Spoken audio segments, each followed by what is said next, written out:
যে শিশুটি সদ্য আলোর মুখ দেখেছে তার প্রথম ভাষা কান্না, প্রথম আশ্রয় মায়ের কোল, আর প্রথম বন্ধন মায়ের এক ফোঁটা দুধ।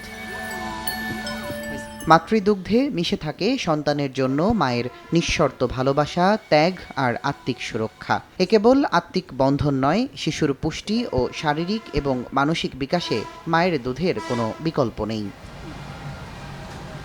৬ মাস বয়স পর্যন্ত শিশু খাবার শুধুমাত্র মাতৃদুগ্ধ হলেও বিডিএইচএস এর তথ্য বলছে ৪৭% শিশুর ক্ষেত্রেই তা মানা হয় না। স্বাস্থ্যকর্মীরা বলছেন মায়ের সচেতনতার অভাবই এর প্রধান কারণ।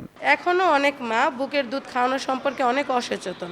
এখানে যতদিন ওনারা থাকে ৩ থেকে ৫ দিন ওনারা বুকের দুধ খাওয়ায়। যখন বাড়িতে চলে যায় তখনই তারা বাইরের দুধ খাওয়া বাইরের বিভিন্ন ধরনের মিল্ক খাওয়ানো শুরু করে। একটা স্পেস দরকার যেখানে আমরা বাবুকে সুরক্ষিতভাবে খাওয়াতে পারি দুধ, তো ওই স্পেসটা নাই। ডাক্তার আমাদের বলেছেন মায়ের বুকের দুধই খাওয়াতে। আমি ওকে বুকের দুধ খাওয়াচ্ছি এবং ৬ মাস পর্যন্ত এটাই চলবে।